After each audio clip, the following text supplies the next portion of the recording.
aku menemukan.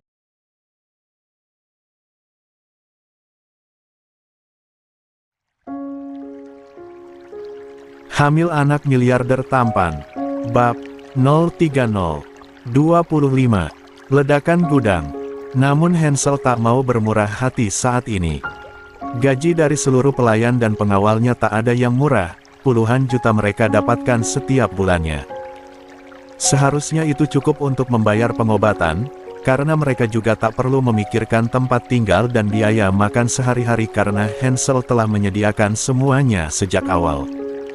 Setelah melihat Gavin lebih tenang, Hansel membawanya masuk ke dalam mobil dan mendudukkannya di kursi samping sopir. Setelahnya ia menyalakan lampu dalam mobil untuk melihat kondisi istrinya dengan lebih jelas. Kayla masih belum sadarkan diri, wajahnya pucat, rambutnya kacau dan Hansel pun melihat bagian tangan Kayla yang berdarah dan memar kebiruan bekas pukulan dari Livia tadi. Dasar bajingan. Emosinya harus ia tahan karena ada Gavin di sana. Setelah memastikan istri dan putranya aman, ia segera keluar dari mobil dan menutup pintunya perlahan. Setelah berdiri membelakangi mobil, emosinya pun meledak. Bakar kudang itu dan tembak mati wanita ini, ucap Hansel tegas, sambil menunjuk Arashi. Arashi kembali berteriak serta menangis. Jangan tuan, saya mohon. Bagaimana dengan putri saya? Apakah kamu memikirkan bagaimana kondisi putraku? Putrimu akan mati bersamamu saat ini juga. Tatapan bengis dia layangkan pada Arashi. Namun Arashi masih saja berteriak membuat Hansel benar-benar muak sehingga dengan cepat ia merebut pistol di tangan Arman lalu mengarahkannya pada dada Arashi. Dor! Satu tembakan mengenai dada kiri Arashi, seketika itu juga ia tumbang. Arman terdiam. Setelah itu Hansel melempar pistol itu ke dada Arman yang sigap menangkapnya. Buatlah dirimu berguna, bodoh. Aku sangat tidak percaya pada kalian semua, brengsek. Maki Hansel di depan muka Aman. Rasanya Hansel ingin sekali menembak semua orang yang ada di sana saking emosinya. Ketiga pengawal yang berpencar tadi telah kembali setelah tak menemukan apapun di sana. Hansel menatap mereka. Kalian semua masuk dan cari wanita iblis itu, ikat tangan dan kakinya serta tutup mulutnya dan bawa padaku. Perintahnya pada tiga orang itu, mereka segera mengangguk. Dan kau, jika kau menemukan orang lain di dalam sana kecuali Livia, maka biarkan dia terbakar di dalam sana. Bakar gudang itu setelah kalian menangkap mangsa itu. Baik, tuan. Sahut mereka serempak. 26. Dan ingat, jika ada di antara kalian yang berkhianat, maka salah satu dari kalian harus membunuhnya dan aku akan memberikan hadiah sebuah perusahaan untuk kalian. Berbicara seperti itu, mata Hansel menatap tajam pada Arman. Aman pun merasa dirinya dituduh tak setia. Saya tidak akan berkhianat, tuan. Ucapnya dengan pasti. Hansel tidak menanggapinya, dia segera masuk ke dalam mobilnya. Di dalam sana, ia tatap putranya yang masih duduk terdiam, sepertinya Gavin telah mengalami trauma. Hansel mengangkatnya dan mendudukkannya di pangkuannya. Kemudian dia menginjak pedal gas untuk membawa istri dan putranya ke rumah sakit. Sepeninggal Hansel, Arman pun bersuara. Apa ada di antara kalian yang berkhianat? Mereka serempak menjawab. Tidak, bos. Kami tidak akan berani. Kalau begitu kita laksanakan perintah Tuan Muda sekarang, seret tubuh wanita pengkhianat ini ke dalam gudang agar tubuhnya ikut terbakar. Segera mereka mengikuti perintah dari Aman. Tubuh kaku Arashi mereka seret sehingga jejak-jejak darah ikut terseret di lantai. Salah satu pengawal menyalakan lampu sorot di dalam gudang sehingga cahayanya sangat cukup untuk menyinari seluruh isinya hingga ke atas loteng. Kama yang masih bersembunyi di balik tumpukan barang-barang bekas rasanya hampir terkencing di celana karena ketakutan. Jika sampai dia tertangkap, tak ada kemungkinan lain selain kematian menantinya. Kau, kunci pintu itu dan berjaga di sana. Jika ada yang berusaha untuk keluar segera tembak mati, perintah Arman pada salah satu temannya. Satu pengawal itu segera menutup pintu dan memasang kunci gemboknya. Sedangkan Aman dan dua orang lagi menyisiri bagian bawah gudang mencari siapa saja yang bisa mereka temukan, terutama Livia. Beberapa menit sebelumnya, Livia terkejut ketika mendengar satu kali suara tembakan. Sial, siapa yang menembak? Apakah Kama memiliki senjata? Livia meraba kantung jaketnya dan menemukan pistol kecil miliknya. Pistolnya ada padaku, ucapnya. Darah di kepalanya telah mengering, terasa sangat lengket serta bau amis dari darah itu tercium tajam di hidung Livia hingga membuatnya mual. Susah payah ia mencoba untuk bisa berdiri sampai harus berpegangan pada sebuah meja. Setelah bisa berdiri, dia pun mendekat ke arah pintu ruangan itu agar bisa mengintip dan mencuri dengar tentang apa yang dia dengar barusan. Suara bentakan yang keras saat itu terdengar sampai di telinganya. Hafal dengan suara bariton itu, seketika membuat matanya membola. Apa itu Hansel? Tapi bagaimana bisa? 1 jam yang lalu dia sudah tak sadarkan diri setelah meminum racun itu, gumamnya yang sekarang mendadak sangat terkejut dan juga takut. 27. Lagi, Livia diam dan mencoba fokus untuk menguping karena lokasi sekitar sangat sepi sehingga suara di depan gudang itu masih bisa terdengar walau samar. Pada saat itu, dia sudah tak mendengar suara teriakan dari Gavin lagi. Ia pun menyimpulkan bahwa Kayla dan juga Gavin bisa saja sudah berhasil dihabisi oleh Arashi dan Kama. Apa dua orang bodoh itu sudah mati? Ucapnya lagi menyebut Arashi dan Kama. Biar saja mereka mati asal bukan aku, setidaknya Kayla dan putra haramnya itu juga sudah meregang nyawa. Livia tersenyum bangga menyangka kalau semua rencananya itu tidaklah sia-sia. Ketika suara deru mobil terdengar, Livia menyangka kalau Hansel telah pergi bersama dengan jasad istri dan putranya. Namun ketika dia memutuskan untuk benar-benar keluar dari ruangan itu, cahaya dari lampu yang terang mengagetkannya hingga membuatnya gelagapan. Terpaksa ia kembali ke dalam ruangan tadi, pistol pun segera dia rogoh dan dipegangnya erat. Dalam kepanikannya, ia melihat ke arah jendela dan berniat untuk kabur lewat sana. Tidak ada siapa-siapa di bawah sini, lapor salah satu dari mereka. Kalau begitu kita naik ke atas, ada 3 ruangan, masing-masing dari kita memeriksa 1 ruangan. Jika melihat ada pergerakan, langsung tembak saja, perintah Arman. 2 temannya pun mengangguk dan segera menaiki anak tangga hingga ke atas. Arman memilih ruangan paling ujung di sebelah kanan, tempat di mana Livia berada. Setelah mencoba membuka gagang pintu ternyata tak bisa karena terkunci dari dalam. Di dalamnya Livia telah diserang panik, bayangan pemerkosaan yang mereka lakukan padanya setahun silam tiba-tiba mengepung memorinya. Tubuhnya pun mendadak bergetar hebat dan napasnya memburu sampai pistol di tangannya terjatuh ke lantai dan suaranya terdengar oleh Aman yang berada di luar. Tanpa pikir panjang, Arman segera menggunakan bahunya untuk mendobrak pintu itu 1 kali namun tak berhasil. Sedangkan Livia yang mendengar suara dobrakan pintu langsung berjingkat ke arah jendela yang memang tak ada penutupnya. Dobrakan kedua masih tak membuat pintu itu terbuka. Livia sudah mulai akan naik ke atas jendela namun celanan kulitnya tersangkut pada 1 buah besi paku yang ada di ujung jendela itu. Sial, makinya.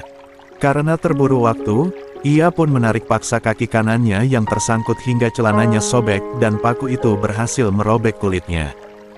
Dia pun meringis. Ketika menatap ke bawah jendela, Livia ragu sejenak karena melihat jarak ke bawah sangat tinggi, diperkirakan mencapai 4 meter. Namun begitu suara dobrakan pintu ketiga terdengar dan juga berhasil membuat pintu terbuka, Livia terkejut, menoleh ke belakangnya dan untuk sejenak, tatapannya dengan Arman bertemu. Arman pun langsung saja berjalan cepat untuk menjangkau Livia dan menangkapnya.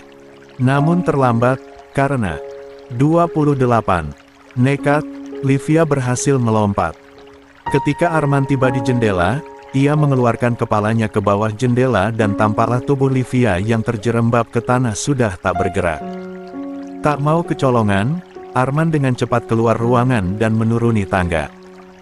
Target sudah ketemu, dia melompat dari jendela dan terjatuh di tanah. Cepat buka pintunya dan bakar gudang ini, teriaknya. Ketiga temannya pun berkumpul di lantai dasar gudang ketika Arman sudah keluar untuk menangkap Livia. 3 buah jerigen berukuran besar berisi bensin telah mereka siapkan untuk menjadi bahan bakar. Setelahnya mereka bertiga bergerak menyirami sekeliling gudang dengan bensin hingga habis. Tak lama kemudian, mereka bergegas keluar lalu satu orang melemparkan 1 buah pematik api ke dalam gudang sehingga api pun segera menyala. Kama yang masih berada di dalam sedang dilema, jika keluar dia akan mati tapi jika berdiam di sana sama saja dengan menunggu kematian. Setelah berperang dengan pikirannya, akhirnya dia memutuskan untuk keluar saja dan menyerahkan diri. Siapa tahu mereka mau menolongnya karena mereka juga adalah temannya. Tetapi betapa sialnya bagi seorang Kama, belum lagi dia mendekati pintu keluar namun gudang itu pun meledak. Ternyata di dalam sana terdapat banyak bahan peledak yang sudah tidak digunakan. Tubuh Kama pun terburai ke segala arah akibat terkena ledakan. Innalillah.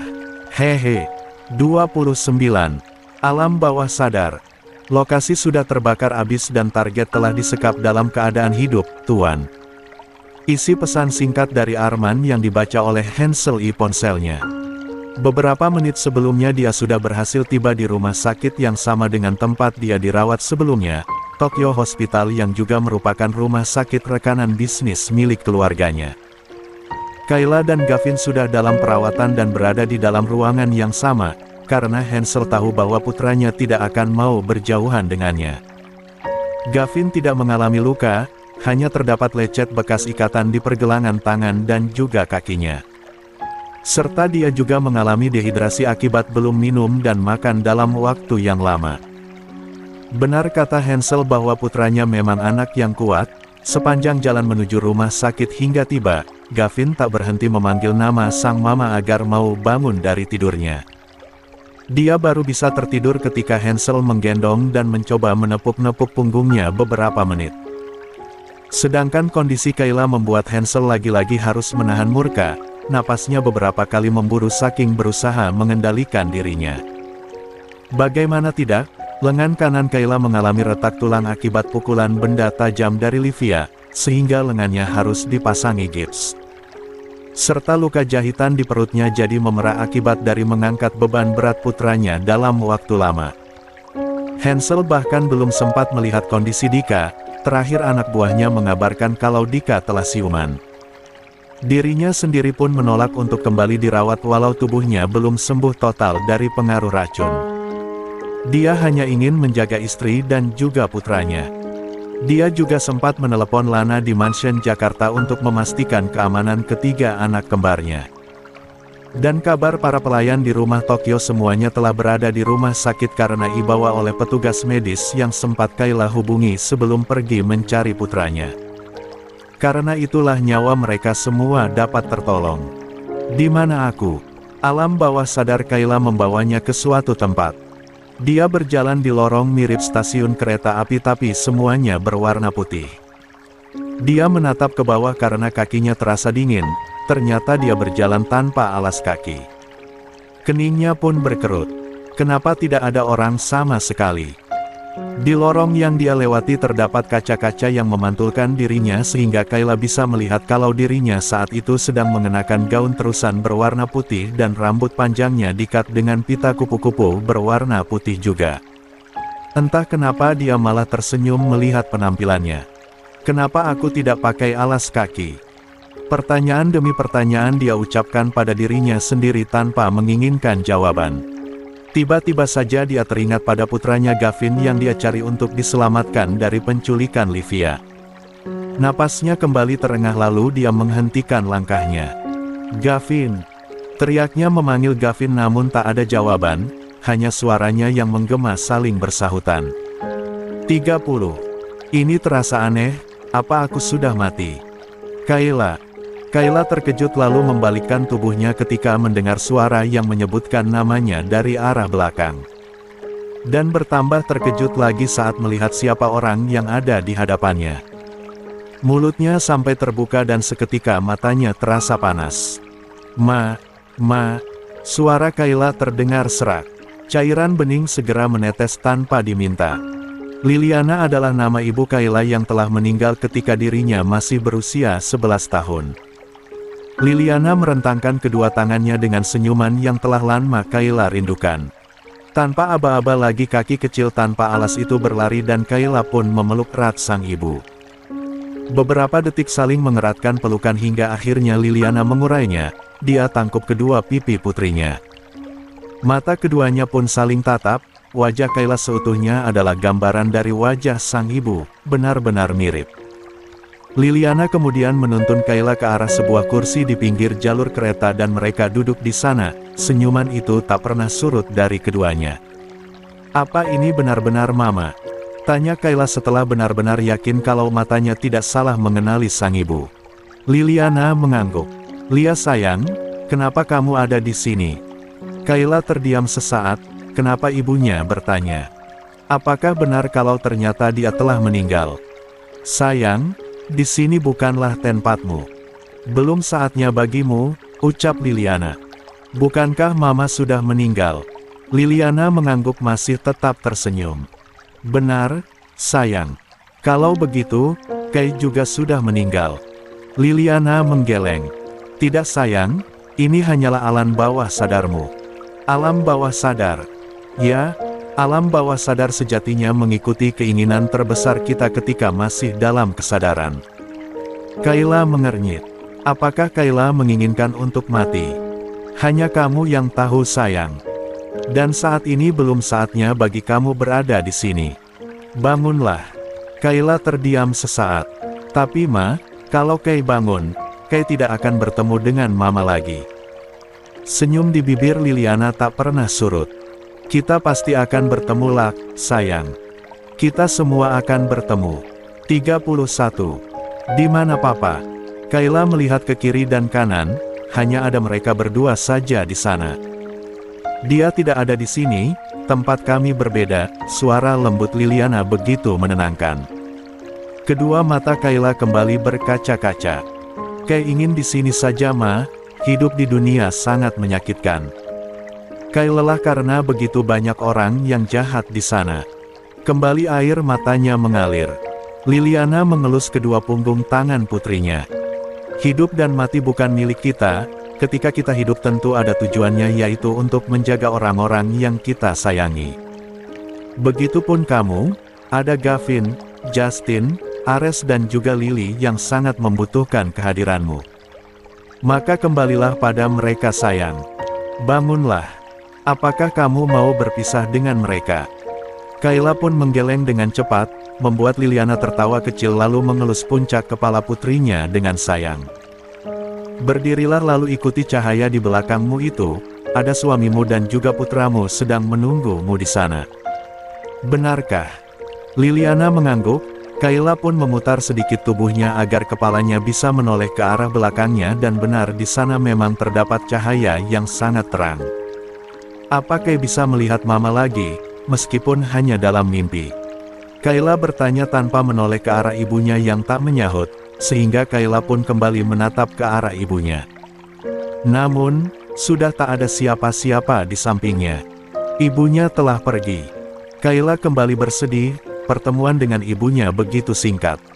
Namun ibunya benar, bahwa semua anak-anaknya masih sangat membutuhkannya, dan dia juga sudah merindukan suaminya.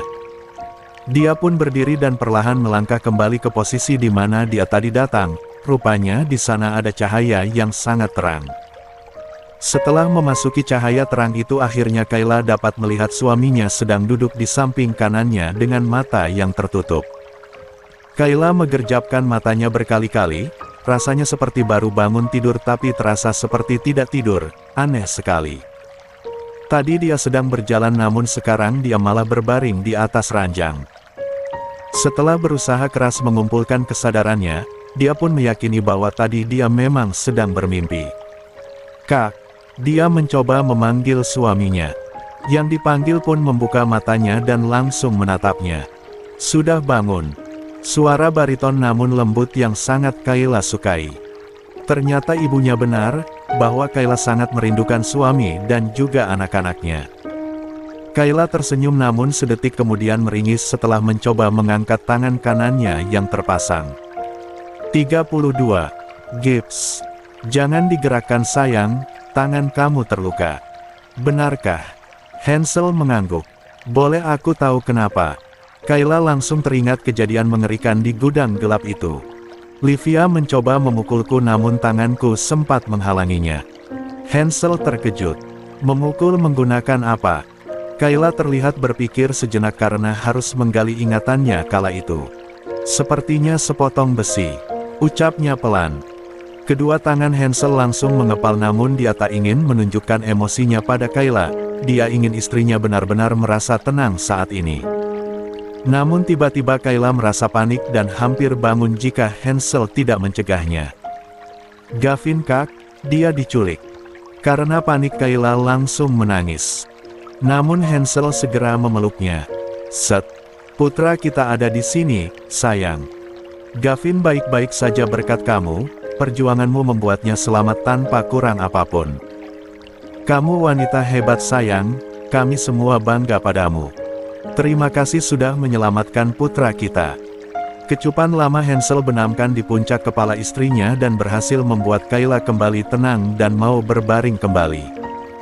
Hansel mengurai pelukannya lalu menggeser kursi yang tadi dia duduki sehingga Kayla bisa melihat putranya yang tengah tertidur pulas di ranjang sebelahnya. Itu dia. Tunjuk Hansel pada putranya. Kenapa dia terpejam, Kak? Kayla jadi parno apalagi melihat jarum infus menancap di satu tangan putranya. Dia sedang tertidur, sayang. Jadi matanya terpejam. Hansel terkekeh mendengar pertanyaan konyol istrinya. Kayla pun merasa lega dan tersenyum menatap suaminya. Hansel menundukkan tubuhnya hingga wajahnya sangat dekat dengan wajah Kayla. Kamu adalah pahlawan kami sayang, aku mencintaimu. Aku dan anak-anak kita sangat mencintaimu, bisik Hansel bersama dengan ciuman lembut di bibir istrinya. 33. Flashback. Bagaimana keadaanmu? Hansel menarik sebuah kursi di sebelah ranjang Dika.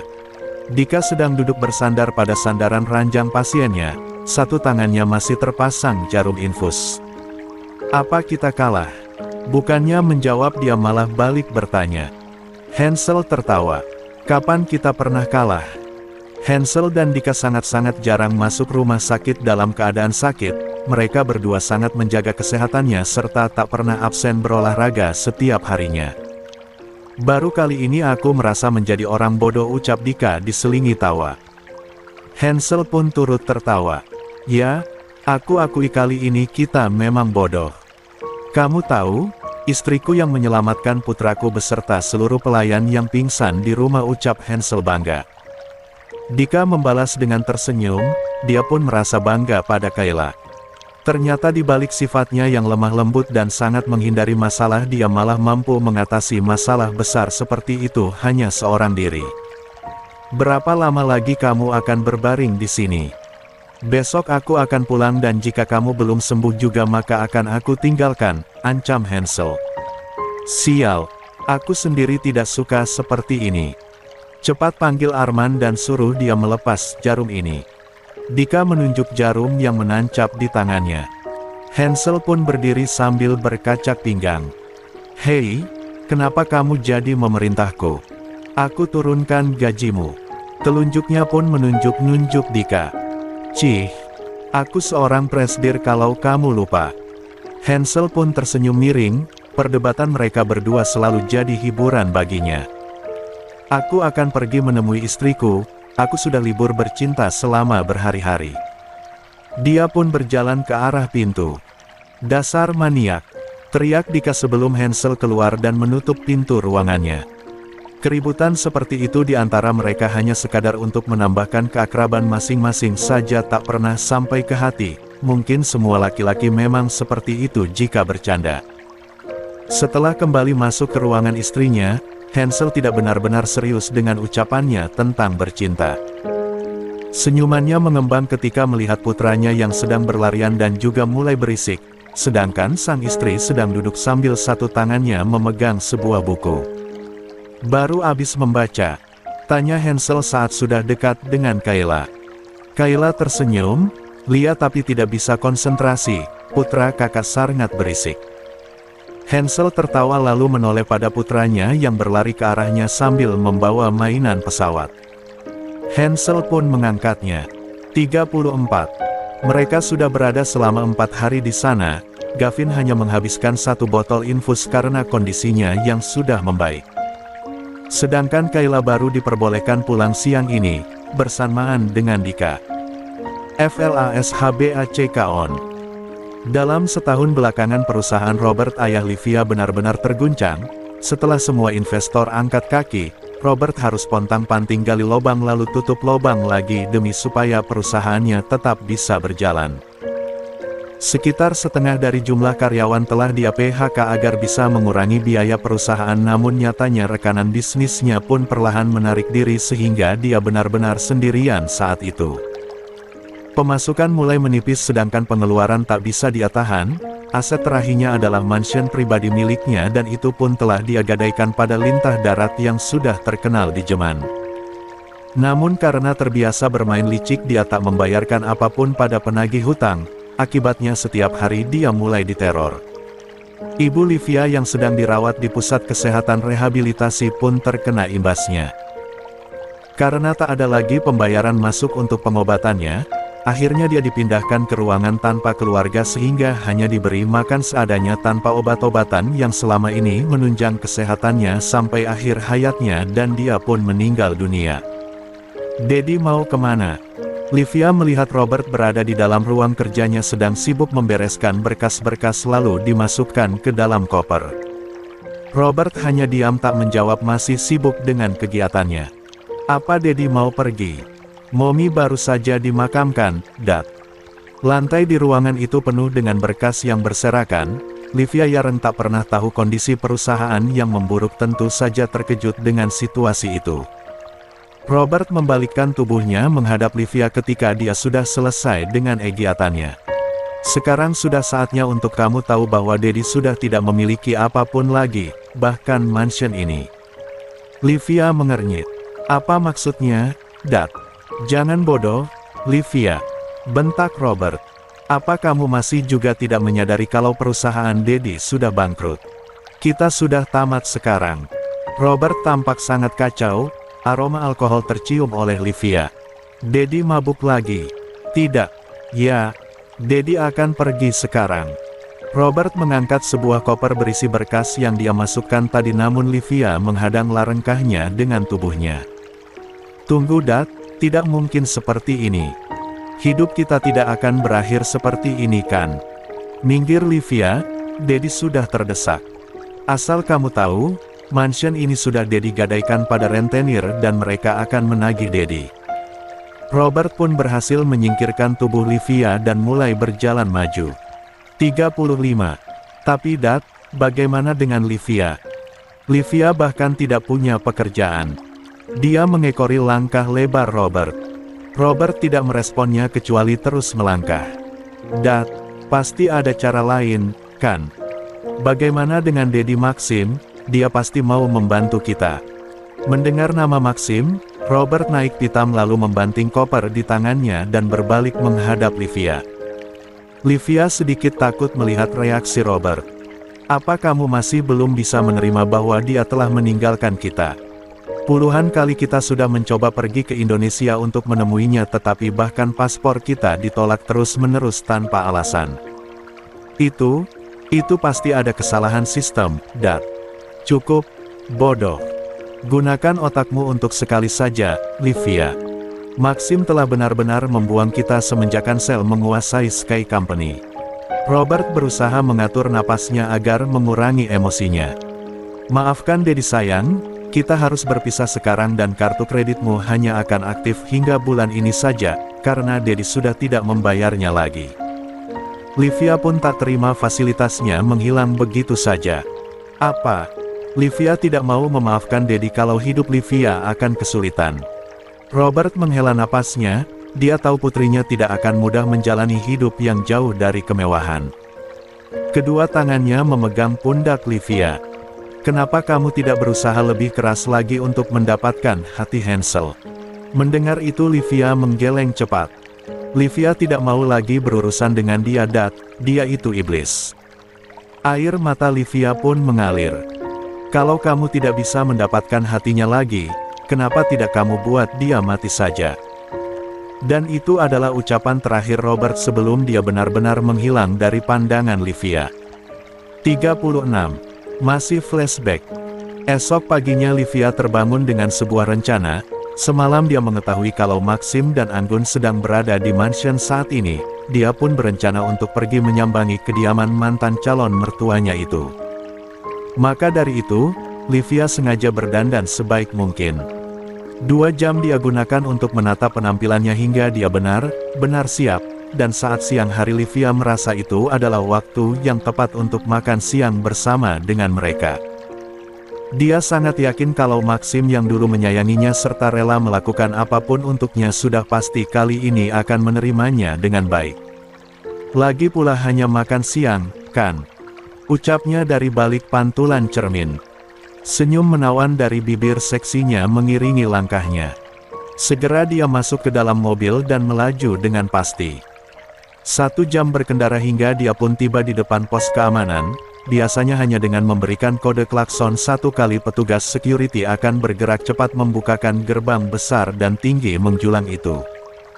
Namun saat ini setelah mencoba hingga 4 kali menekan klakson mobil, tak juga gerbang itu terbuka. Jengkel karena tak direspon, Livia pun memilih turun dari mobilnya. Suara dari high heelsnya terdengar nyaring mendekati pos security di dekat gerbang itu. Ternyata petugasnya ada dan sedang duduk-duduk saja. Livia makin kesal. "Hei, apakah kamu orang baru di sini? Aku sudah menekan klakson tapi kamu tidak juga membuka gerbang sialan itu." Dia mulai memarahi petugas di sana. Petugas itu pun langsung berdiri dari duduknya. "Maaf, apakah Anda Nona Livia?" tanyanya. Livia tersenyum miring. "Ternyata benar, Dedi Maxim masih mengingatku," ucapnya dalam hati. "Ya itu aku, cepat buka gerbangnya sekarang." Tetapi petugas itu malah menunjukkan sebuah foto padanya. "Apakah di gambar ini adalah mobil yang sama dengan yang Anda bawa itu?" tanya si petugas lagi sambil menunjuk mobil Livia. Livia pun jadi bingung sendiri. "Ya, sebenarnya ada apa? Aku ingin kamu membuka gerbang itu sekarang juga." Dia malah berteriak karena sudah tidak sabar lagi ingin masuk. "Kalau begitu maafkan kami Nona, karena Anda dilarang masuk oleh Tuan Besar," terarang petugas dengan tegas. "Kamu jangan main-main denganku. Tidak ada yang melarangku masuk ke sini. Cepat panggilkan Dedi Maxim sekarang juga." Emosi Livia semakin memuncak. Merasa sangat direndahkan oleh seorang petugas keamanan yang tak seberapa dibanding dirinya. Selama hidupnya hanya seorang Hansel saja yang sering menolak keinginannya. Petugas itu pun patuh lalu segera menelepon ke bagian dalam mansion. Agak lama setelah dia menelepon barulah Maxim muncul di sana namun hanya dari balik gerbang saja. Livia yang sedang mondar-mandir menunggu dengan tak sabar itu tentu saja senang melihat kehadiran Maxim yang memang sudah sangat dia harapkan. 37. Dedi Maxim, sapa Livia dengan tawa riangnya. Namun Maxim hanya menatap biasa saja. Livia mendekati gerbang yang masih tertutup itu. "Dak, Livia dilarang masuk oleh petugas itu." "Padahal ini kan Livia," ucapnya manja. Maxim menghela napasnya. "Aku memang melarangnya untuk mengizinkanmu masuk, Livia." Livia terkejut ketika Maxim menyebut kata "aku" bukannya Dedi, dan terlebih lagi ketika Maxim mengatakan bahwa dialah yang melarang Livia untuk masuk. "Tapi kenapa, Dak? Apa salah Livia?" Seperti biasa, Livia akan protes jika keinginannya ditolak. "Tentu kamu sudah mengetahuinya Livia, kamu telah berbuat jahat pada menantuku serta ayahmu juga sempat mengancamku dengan mengirim seorang pembunuh bayaran. Oleh karena itu aku telah memutuskan hubunganku dengan kalian berdua. Dan mulai saat ini kita sudah tidak saling kenal lagi. Tolong jangan datang lagi ke sini." Tegas Maxim lalu dia berbalik dan meninggalkan Livia begitu saja. Kedua tangan Livia mengepal, bahkan Maxim telah berpaling darinya. "Apa aku harus benar-benar membunuh Hansel? Semua ini karena wanita itu, pelacur." Makinya pelan sehingga tak ada yang mendengarnya. Dia pun terpaksa membatalkan rencana awalnya, setelahnya dia pergi menuju apartemennya yang syukurnya tidak dijual oleh Robert. Di dalam sana dia mengamuk dengan membanting apa saja yang dia lihat. Aku benci dengan hidupku. Semuanya telah kugenggam tapi kenapa semudah itu semuanya terlepas. Arggh. Livia melampiaskan emosinya dengan berteriak. Jika aku harus mati, akan aku terima asal kalian semua juga ikut mati. Dia pun membuka laptopnya untuk mencari info tentang Hansel, dan dari situlah dia mengetahui kalau Hansel akan segera melakukan peresmian perusahaan yang baru dia bangun di Jepang. Berita itu sudah tersebar luas sehingga kabar bahwa Kayla pun akan turut hadir bersama putra pertamanya tak luput dari pengetahuan Livia. Dan dari situlah rencana gila itu bermula. Nama Tanaka sebagai direktur utama dari Gavin Sky Corp menjadi tujuan utamanya. Beberapa perhiasan berlian yang masih dia miliki dia jual untuk menjadi modal berangkat ke Jepang, serta dia juga memesan beberapa botol minuman beralkohol beserta racun sianida dari pasar gelap melalui internet. Setelah beberapa minggu mempersiapkan segalanya, dengan tekad bulat dia berangkat ke Jepang. Selamat siang, aku ingin bertemu dengan Tuan Tanaka, aku dari PT. Robert dari Berlin, ucap Livia pada salah satu resepsionis di perusahaan Gavin Sky Corp. Selamat siang, mohon tunggu sebentar saya akan menghubungkan ke bagian sekretaris Tuan Tanaka, jawab resepsionis. Tak menunggu lama karena nama perusahaan Robert lumayan dikenal maka Livia pun segera diantar ke ruangan direktur utama. Tak lupa buah tangan dia bawa di satu tangannya. Halo, sapa Tanaka yang terlihat sangat bersahabat saat Livia telah masuk ke dalam ruangannya. 38. Hai, aku Livia dari PT. Robert, Livia segera mengulurkan tangannya dan mereka saling berjabat tangan. Oh ya, aku membawa sesuatu untuk Tuan Hansel. Livia sengaja mengangkat satu buah kotak yang bagian tutupnya berbahan mika sehingga isi di dalamnya bisa terlihat. 3 buah botol minuman beralkohol merek terkenal yang harga satu botolnya bisa mencapai 10 juta rupiah. Livia benar-benar totalitas dalam bekerja. Wah, Anda tidak perlu repot begitu Nona, tapi terima kasih. Nanti akan saya serahkan kepada Tuan Hansel jika beliau sudah tiba di sini. Silakan duduk. Livia pun duduk. Sebenarnya aku tidak akan lama di sini, aku hanya kebetulan mampir saja. Livia sengaja mengenakan gaun seksi model tali dan belahan dada yang terbuka, dan dia sengaja menyilangkan satu kakinya agar paha mulusnya semakin terekspos di depan mata Tanaka. Sebagai lelaki normal apalagi sedang jomblo tentu Tanaka terpancing, matanya pun langsung memindai tubuh molek itu dan dia sungguh menikmatinya. Senyuman nakal pun terbit di bibirnya. 39. Akhir Livia Robert. Ya, jika Anda tidak keberatan bolehkah aku meminta alamat rumah Tuan Hansel? Livia melanjutkan aksinya. Tanaka pun sedikit menyadarkan dirinya dari godaan di hadapannya itu. Maaf Nona, untuk itu saya tidak bisa mengabulkan. Livia membuat mimik wajah bersedih. Oh sayang sekali, apa kamu tahu bahwa dulunya aku adalah calon tunangan dari Hansel? Tanaka mulai terpancing lagi. Saya tidak tahu mengenai itu, Nona. Panggil aku Livia saja, kalau begitu kamu juga pasti tidak tahu tentang skandal mereka. Hansel dan Kayla. Mendengar itu Tanaka mengangkat kedua tangannya seperti sedang menyerah. Untuk masalah pribadi, saya tidak ikut campur Nona, maksudku Livia. Livia tertawa kecil semenarik mungkin lalu menyelipkan anak rambutnya di belakang telinganya dengan sengaja. Jangan salah sangka, aku sudah merelakan itu semua. Lagi pula kami baik-baik saja, aku hanya ingin mampir ke sana sebentar untuk memberikan buah tangan. Tidak salah, kan? Apa kamu akan pergi setelah dari rumah Tuan Hansel? Tanya Tanaka. Livia tersenyum manis. Tergantung, jika aku mendapatkan teman di sini maka aku akan tinggal lebih lama lagi. Tanaka, apa kamu mau menjadi temanku? Suaranya sengaja dia buat sedikit mendesak agar targetnya tergoda. Tanaka yang tidak kuat iman pun langsung terjerat. Aku akan memberikan alamatnya, Sebagai imbalannya kamu juga harus memberikan alamatmu. Tentu, ucap Livia pasti. Kena kau, batinnya. Setelah bertukar kertas berisi alamat rumah Hansel dan hotel tempat Livia menginap, Livia pun undur diri. Aku tambahkan nomor ponselku di sana agar kamu bisa dengan mudah menghubungiku. Malam ini aku hanya sendiri. Livia segera berdiri. Oh ya? Buah tangan ini bisa kamu taruh saja di ruangannya Hansel.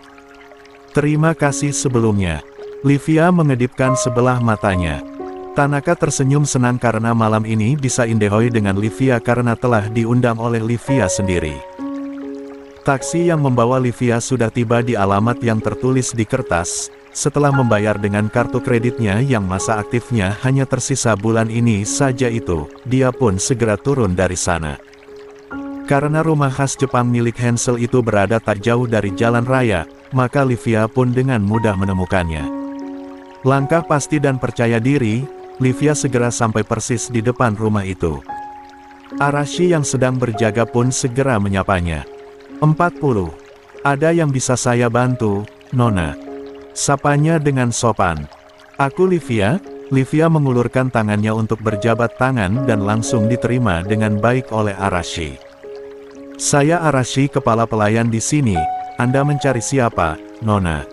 Aku tidak sedang mencari siapa-siapa, aku hanya sedang membutuhkan pekerja untuk tugas khusus. Arashi mengernyit. Saya rasa Anda salah tempat, Nona. Livia tersenyum, dia mengeluarkan sebuah kartu dari dalam tas kecilnya. Aku tidak suka berbasa-basi, tetapi di dalam kartu ini ada uang $100.000. Aku akan memberikannya padamu jika kamu mau bekerja untukku. Tiba-tiba Kama datang dari arah samping rumah. Ketika melihat Arashi sedang berbicara dengan orang asing, dia segera mendekat. Ada apa, Arashi? Arashi pun tersadar akan keberadaan Kama lalu dia menarik suaminya itu sedikit menjauh dari Livia. Dengar, wanita itu menawarkan aku uang $100.000 untuk bekerja dengannya, bisik Arashi pada Kama. Apa maksudmu? Kamu tahu aturan di sini bahwa kita tidak boleh bekerja dengan orang lain, balas Kama berbisik juga. Kama, coba pikirkan uang sebanyak itu bisa membantu pengobatan putri kita. Kankernya sudah sangat parah, dia harus segera dioperasi secepatnya. Lagi pula kita kan belum tahu pekerjaan seperti apa yang dia tawarkan, siapa tahu bisa kita handle dengan baik. Karena kebutuhan dana yang mendesak untuk operasi putrinya, akhirnya Kama pun menganggukkan kepalanya tanda setuju. Mereka berdua pun mendekati Livia yang masih setia menunggu mereka berdiskusi. Dia sangat yakin uang itu bisa membeli mereka. Maaf Nona Livia, boleh saya tahu apa pekerjaan yang Anda butuhkan? Tanya Kama. Livia langsung tersenyum, dugaannya selalu benar mengenai uang. Siapa yang bisa menolaknya? Aku hanya ingin kalian memberikan kabar jika Hansel sudah berada di sini. Selebihnya nanti akan menyusul. Deal. Livia menyodorkan kartu atom itu. Kama sedikit tak percaya. Hanya itu. Apa Anda mengenal Tuan Hansel? Arashi bertanya. Ya, tentu saja. Dia mantan tunanganku, aku hanya ingin memberikan dia hadiah atas peresmian perusahaan barunya di sini. Lagi pula dia sudah memiliki keluarga dan aku tidak akan macam-macam dengan itu. Jawab Livia dengan senyum liciknya. Terima ini dan segera gunakan uangnya, desak Livia masih menyodorkan kartu berisi uang senilai $100.000 atau setara dengan $1,5 miliar. Siapa yang bisa menolaknya? Sebenarnya kalau dipikir-pikir uang sebanyak itu seharusnya bisa Livia gunakan untuk melanjutkan hidupnya saja. 41. Tetapi bagi Livia uang sejumlah itu hanyalah untuk belanja kebutuhannya selama 1 bulan saja. Dan lagi dia sama sekali tidak bisa berbisnis. Usaha platform model miliknya juga dikelola oleh timnya, dan karena hobi borosnya, bisnis itu sudah beralih ke pemilik baru. Kama pun segera menyahut kartu tersebut tanpa ragu. Livia pun puas. Ini nomor ponselku dan kabari aku jika Hansel dan keluarganya sudah tiba di sini. Ingat bahwa kita sudah sepakat dan tidak bisa dibatalkan lagi. Oh ya, selain itu akan ada tugas lagi untuk kalian. nanti akan aku beritahu ketika tugas pertama sudah kalian kerjakan. Dan yang terpenting kerjasama kita ini adalah rahasia, Hansel pasti marah jika tahu kalian bekerja dengan orang lain. Kama dan Arashi saling tatap lalu mengangguk pasti pada Livia. Setelahnya Livia pun pergi dari sana menuju hotelnya dan menunggu kedatangan Tanaka untuk berkencan. Benar saja, tepat pada pukul 10 malam waktu setempat, Tanaka benar-benar datang. Dan tentu saja Livia telah siap menyambut dengan mengenakan lingerie transparan berwarna merah menggoda. Perut rata dan dada besarnya sukses membuat Tanaka langsung mengerang nafsu. Ini adalah yang pertama kalinya Livia kembali bercinta setelah kejadian pelecehan oleh pengawal Hansel setahun silam. Sehingga setiap kali dia akan bercinta dengan teman kencannya selalu saja ingatan kelam itu menyiksanya, dan selalu membuatnya gagal bercinta. Dan sekarang kegagalan itu pun kembali terjadi ketika Tanaka akan memulai aksinya. Maafkan aku Tanaka, bukannya aku menolak, tetapi aku pernah mengalami trauma, ucap Livia panik ketika Tanaka marah karena terus ditolak olehnya. Ini sudah 1 jam dan kamu terus bertingkah aneh, kamu sakit, Livia. Aku pergi. Tanaka segera keluar membanting pintu kamar setelah dia mengenakan kembali pakaiannya dengan sembarangan karena sangat marah, padahal nafsunya sudah di ubun-ubun. Arggh. Livia berteriak frustasi sambil menjambak rambutnya, karena trauma itu masih menghantuinya. Aku bersumpah akan membunuhmu, Hansel. Teriaknya sendirian di dalam sana. Seminggu sudah Livia berkeliaran, berpindah dari bar satu ke bar yang lain hanya untuk mabuk-mabukan, tidak ada niat sama sekali untuk memuaskan hasratnya untuk bercinta karena dia tahu bagaimana akhirnya jika dia tetap memaksa akan melakukannya. Hingga keesokan siangnya panggilan telepon dari Arashi membuatnya kembali bersemangat. Tuan Hansel beserta Nona muda telah sampai di sini beberapa waktu lalu, Nona, lapor Arashi. Apa mereka sudah pergi? Sudah, Nona. 42. Apa putranya ditinggal di rumah? Lia Nona, seperti yang Anda inginkan. Bagus, berikan minuman itu pada seluruh pelayan di sana. Lalu bawa putranya padaku, titik lokasi akan aku kirimkan. Tapi, kenapa Anda meminta saya membawa Tuan Muda Gavin? Saya tidak berani, Nona. Dengar, apa kamu tidak tahu? Gavin itu adalah putraku. Dan kita sudah sepakat, Arashi. Kerjakan saja perintahku atau kembalikan uang itu sekarang juga. Baik Nona, segera saya kerjakan. Livia segera menutup panggilan teleponnya, dia mengirim lokasi tempat gudang yang sudah dia pilih untuk menyekap Gavin kepada Arashi. Setelahnya dia pun berangkat sendiri ke lokasi tersebut. Di rumah, Arashi telah membuat semua pelayan tak sadarkan diri dengan memberikan minuman beracun yang dia sendiri sebenarnya tidak tahu akan rencana itu. Tapi karena sudah terlanjur melakukan kesepakatan dan uang dari Livia juga sudah dia gunakan setengahnya untuk operasi putrinya, dia pun sudah tidak bisa lagi untuk mundur. Minuman itu, Livia kirimkan kepadanya tepat 1 minggu sebelumnya. Kama dan Arashi segera membawa Gavin yang masih tertidur menuju lokasi penyekapan. Setibanya di sana, mereka bertiga sempat bertengkar karena Arashi dan Kama sangat takut pada Hansel. Kalian sudah tidak bisa mundur lagi jika uangku tidak kalian kembalikan sepenuhnya. Lagi-lagi ancaman itu membuat 2 orang suami istri itu terpaksa patuh. Hingga terjadilah peristiwa naas itu. Setelah Livia tertangkap dalam keadaan hidup namun terluka cukup serius, dia tahu bahwa dia akan segera menemui ajalnya di tangan Hansel. Selama 4 hari disekap dalam kondisi seperti itu dan tak diberikan makan maupun minum, Livia sudah pasrah akan nasibnya. Dia hanya bisa meratap pilu dan terkadang masih mampu berteriak histeris namun berucap kata yang tidak jelas. Seperti layaknya orang gila. Dan pada hari keempat, akhirnya seorang Livia Robert menemui titik akhir hidupnya. Dia meregang nyawa dalam kesendirian, di ruangan gelap dan kotor tanpa sanak saudara.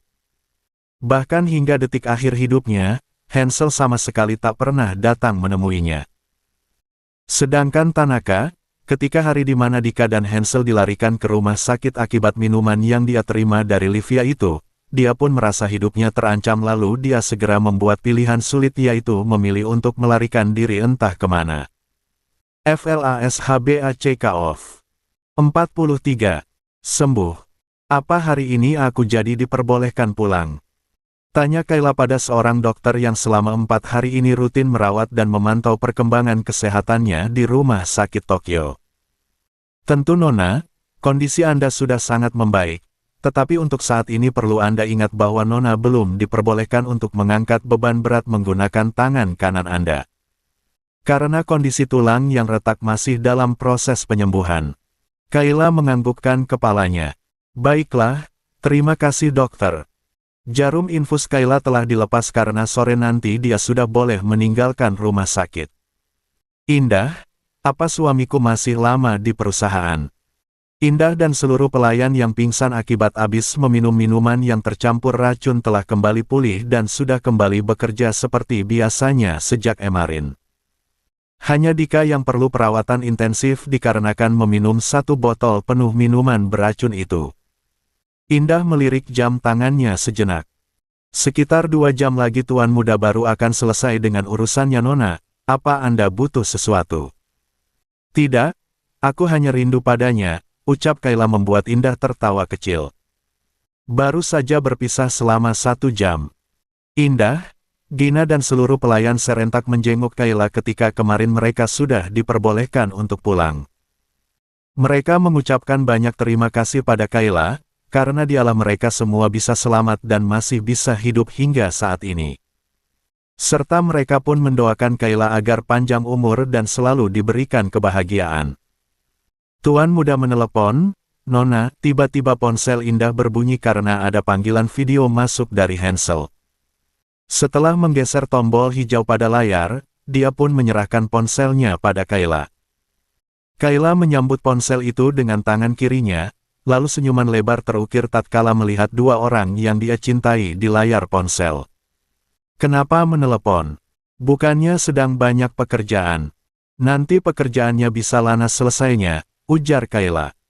Dengar itu sayang, Mama tidak suka kita meneleponnya, kata Hansel pada Gavin yang sedang duduk di pangkuannya, karena tadi saat Hansel akan pergi ke perusahaan, putranya itu mengamuk ingin ikut. Ama, teriak Gavin. Kayla pun tertawa lebar melihat reaksi lucu putranya, dan Hansel, matanya tak berhenti menatap wajah bahagia istrinya sambil tersenyum manis. Kayla pun menyadari tatapan itu. Kenapa melihatku seperti itu? Jangan tertawa sayang, nanti aku meleleh. Sahut Hansel, receh sekali. Kayla segera menyurutkan tawanya mendengar gombalan dari suaminya itu. Apa kakak tidak sibuk di sana? 44. Aku sibuk sayang, tetapi putraku ini membuat seisi ruangan berantakan. Hansel mengarahkan kamera ponselnya ke seluruh arah dalam ruangan CEO yang sekarang sudah menjadi milik Kayla. Kayla terkejut melihat seluruh lantai berantakan oleh kertas-kertas, kepalanya menggeleng melihat tingkah nakal putranya. Tapi dia malah menggoda suaminya. Jangan marah papa, Gavin hanya ingin membantu papa. Sengaja menirukan suara anak kecil. Akhirnya Hansel tertawa juga. Awas ya nanti aku gigit. Aku sudah libur sangat lama, kamu harus tanggung jawab, sayang. Mengerti dengan maksud mesum sang suami, pipi Kayla pun langsung merona. Kedua matanya sedikit melirik ke arah Indah dan 2 orang pengawal yang sengaja ditempatkan oleh Hansel di dalam ruangan Kayla untuk berjaga-jaga. Melihat reaksi malu istrinya, Hansel merasa puas mengerjai istrinya itu. Makanya jangan menggodaku. Batin Hansel, bibirnya melengkung menahan tawa. Baiklah sayang, aku akan tutup teleponnya, kamu istirahat ya. Baiklah, sahut Kayla. Kemudian Hansel berbicara pada putranya sebelum menutup panggilan videonya. Sayang, bilang apa pada mama? Love you, ma. Hansel mencoba mengajarkan putranya. Dan Gavin pun segera menirunya. Up you, ma. Disusul dengan ciuman jauh dari bibir mungilnya. Kayla tidak menyangka dengan apa yang dia lihat, suaminya mengajarkan putranya agar berucap cinta padanya. Ah, dia begitu tersentuh dan sangat bahagia. Mama sayang Gavin juga. Kayla pun meniru ciuman jauh seperti yang dilakukan putranya tadi. Namun Hansel segera menginterupsi. Sayang, papanya mana? Sambil tertawa riang Kayla berucap. Satu love you, papa. Kayla tertidur ketika Hansel telah kembali ke ruang inap untuk membawanya pulang ke rumah. Tak ingin membangunkan istrinya, Hansel pun menggendong tubuh mungil itu dengan hati-hati agar jangan sampai menghimpit tangan kanan Kayla yang masih terpasang gips. Sedangkan Gavin dibawa oleh Indah beserta 2 orang pengawalnya. 3 mobil pun bergerak, masing-masing di dalamnya membawa Kayla dan Hansel, Gavin di mobil kedua dan Dika di dalam mobil ketiga. Masing-masing pengawal yang berada di dalam setiap mobil itu berjumlah 2 orang. Butuh 20 menit berkendara hingga mereka semua tiba di rumah Hansel. Seluruh pelayan telah berbaris menyambut kedatangan mereka terutama kepulangan Kayla yang telah sangat berjasa pada keselamatan hidup mereka. 45. Arashi dan Kama sudah meninggal dan para pelayan yang notabene adalah teman-temannya sama sekali tidak ada yang peduli akan kematian mereka berdua. Kayla sebenarnya sudah bangun dari tidurnya, namun suaminya yang lebay itu melarangnya untuk berjalan kaki dan tetap bersikeras untuk menggendongnya. Mentang-mentang tubuh istrinya itu kecil jadi gampang digendongnya. Di kamar, Kayla membuka pesan di ponselnya ketika sedang duduk sandaran di atas rajang. Pesan dari Mika. Bagaimana kondisimu hari ini? Aku sudah baikan Mika, hanya tangan kananku yang masih sedikit nyeri. Apa besok kalian jadi pulang ke sini? Aku sangat rindu padamu. Kayla tersenyum membaca pesan itu. Suamiku bilang kami akan kembali besok. Tunggulah. Baiklah aku tunggu, aku punya sesuatu yang ingin aku ceritakan padamu. Oh ya, apa itu? Rahasia? Nanti saja saat kamu sudah kembali. Kayla jadi penasaran pada apa yang akan Mika ceritakan padanya, dia pun memilih menaruh ponselnya di sampingnya. Sesaat dia termenung, mengingat musibah buruk yang terjadi pada dirinya, suami dan juga putranya selama mereka berada di sana. Apa aku masih bisa percaya pada mereka semua? Ucapnya pelan. Arashi dan Kama membuat Kayla sedikit merasa trauma untuk percaya 100% pada seluruh pelayan di rumahnya. Sedang melamun apa? Hansel tiba-tiba masuk ke dalam kamar saat Kayla sedang termenung. Kecupan hangat di puncak kepala Kayla membuatnya tersenyum dan menatap sang suami yang bergerak duduk di hadapannya. Hansel menatap lengan Kayla yang dibalut oleh gips dan juga menggunakan kain penyangga tangan yang digantung dari pundak istrinya. Aku baik-baik saja, Kak. Kayla tahu bahwa suaminya itu masih mengkhawatirkannya. Mata Hansel pun menatap manik coklat terang itu. Satu tangannya membelai sebelah pipi Kayla dengan lembut. Aku sudah membalas dendam pada orang yang menyebabkan semua ini padamu. Kening Kayla langsung saja berkerut. Livia, jangan sebut nama kotor itu sayang, dia sudah mati sekarang. 46. Kayla pun terkejut. Apa yang kakak lakukan padanya? Aku tidak melakukan apapun padanya, dia memilih lompat dari jendela sehingga mengalami patah tulang yang parah. Itu karma setelah apa yang dia lakukan padamu. Kedua mata Kayla nampak meredup, sebenarnya dia cukup prihatin pada Livia. Semua yang telah dia lakukan adalah akibat dari patah hati. Dia pun turut andil dalam rasa sakit hati Livia, tetapi seharusnya Livia bisa melanjutkan hidupnya. Sama seperti saat Kayla mengetahui ketika dia telah hamil putra pertamanya, tak sekalipun dia berniat untuk mencari Hansel demi meminta pertanggungjawaban. Sayang, apa sedang kamu pikirkan? Tegur Hansel karena Kayla hanya diam saja sambil melamun. Kayla kembali menatap mata tajam itu. Kalaupun Livia masih hidup dan terus berusaha mengganggu, aku tidak akan pernah takut padanya. Hansel tak menyangka bisa mendengar ucapan berani seperti itu dari istrinya. Aku tahu sayang, kamu adalah mama yang hebat bagi kami semua. Kayla tertawa mendengarnya, mengingat bagaimana perjuangan dirinya kala itu, dia sendiri pun masih tak percaya hingga saat ini. Hansel menggaruk lehernya yang tidak gatal. Sayang, bolehkan aku minta jatahku sekarang? Mata Kayla sedikit membola mendengar ya. Tetapi kan tangan aku sedang sakit, Kak. Ucapnya ragu. Namun senyuman licik dengan banyak akal itu tak lagi mau menerima alasan dari istrinya. Yang sakit kan hanya tanganmu sayang, di bawahnya tidak sakit sama sekali. Satu tangan nakal Hansel sudah menelusup memasuki area favorite istrinya tanpa bisa dicegah. Kayla yang juga telah lama tak merasakan sensasi nikmat itu tak berniat sama sekali untuk menolak melainkan memilih untuk memejamkan mata dan mengikuti irama yang diciptakan oleh sang suami. 47.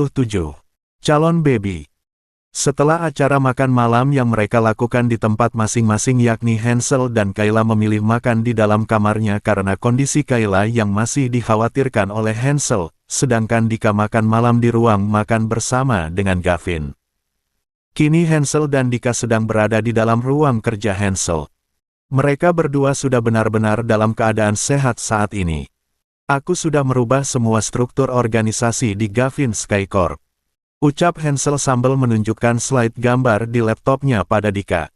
Baiklah, mengenai Tanaka, orangku menemukannya berada di Kyoto. Mau kamu apakan dia? Tanya Dika. Hansel berpikir sejenak. Berikan satu botol minuman yang tersisa itu padanya dan pastikan bahwa dia benar-benar meminumnya. Dia sangat bodoh pada wanita. Bersyukur kita masih hidup. Dan kenapa kamu sampai meminum satu botol penuh racun itu? Cih, mana aku tahu kalau itu beracun, dari dulu aku sering minum banyak tapi aku tak pernah mabuk. Ya, tapi kali ini kamu bahkan hampir mati, ledek Hansel. Dika langsung teringat sesuatu. Aku telah menangkap Robert dan menyerahkannya pada penagih hutangnya. Hansel tersenyum miring. Bagus. Lalu apa selanjutnya? Aku punya ide gila, bagaimana kalau kita ambil alih mansionnya? Tidak. Tidak akan ada lagi hal yang menyangkut keluarga gila itu. Kita telah selesai dengan mereka, putus Hansel tegas. Ya, baiklah. Dika patuh. Mereka sempat melakukan rapat online dengan beberapa investor pada perusahaan Gavin Sky Corp karena ada banyak susunan untuk posisi jabatan yang baru bagi karyawan-karyawan yang telah dipilih langsung oleh Hansel secara sangat selektif. Kali ini, dia benar-benar merekrut orang-orang yang cerdas serta siap dengan konsekuensi apabila membuat satu saja kesalahan. Jam 11 malam barulah dua pria tampan itu bubar dari ruang kerja lalu menuju kamar masing-masing. Ketika masuk ke dalam kamarnya, Hansel malah dibuat kaget oleh kebisingan yang diciptakan oleh putranya. Gavin saat ini malah sedang melompat dengan aktif di atas ranjangnya. Mata Hansel mengedar mencari keberadaan istrinya yang ternyata sedang duduk di atas sebuah kursi goyang sambil tersenyum menatapnya. Sayang, kenapa bocah ini masih belum tidur? Tanya Hansel pada Kayla. Dia heran melihat putranya yang masih saja aktif padahal malam sudah larut. 48. Kayla terkekeh. Tadi baru habis video call bersama Oma dan Opa, mereka akan pulang ke Indonesia minggu depan dan akan membawakan hadiah pesawat terbang untuk Gavin. Jadinya dia sangat bersemangat sekarang. Hansel geleng-geleng kepala melihat ke arah putranya. Sayang, berhenti melompat. Ayo sini, Papa tidurkan, ucapnya sambil menyodorkan kedua tangannya ingin menggendong. Syukurnya, Gavin mau menurut karena dia memang sangat patuh pada papa tampan itu, dia pun melompat ke dalam gendongan sang papa sambil tertawa riang. Segera Hansel membawanya keluar untuk menidurkan putranya itu ke dalam kamar Gavin sendiri. Kayla tak pernah menyurutkan senyumnya, momen seperti itu sangat dia sukai. Ketika melihat bagaimana suaminya selalu akrab dengan semua anak-anaknya bahkan tak jarang Hansel memilih untuk menidurkan semua anak-anaknya seorang diri. Benar-benar gambaran hot papa idaman. Kenapa belum tidur? Dika sedang melakukan panggilan video dengan Mika. Mika tampak sedang membuat susu dan mengaduk-adukkan sendok di dalam sebuah gelas kaca. Setelah minum ini aku akan tidur, sahut Mika sambil tersenyum. Apa pekerjaanmu sangat banyak selama ku tinggal? Tidak juga, aku hanya lupa meminum susuku. Makanya aku terbangun lagi, Mika bergerak meminum susu buatannya. Dika tersenyum memandangi gerakan istrinya itu. Bagaimana rasa susunya? Mika menjawab setelah menandaskan minumannya. Ya, ini rasa vanila, sahutnya. Apa kondisimu sudah benar-benar baik? Mika bertanya. Aku baik sayang, besok aku akan kembali. Tatapan Dika seolah memuja. Karena begitu lama menjomblo dan tiba-tiba saja menikah, dia seperti anak remaja yang baru saja merasakan jatuh cinta pada wanita halalnya.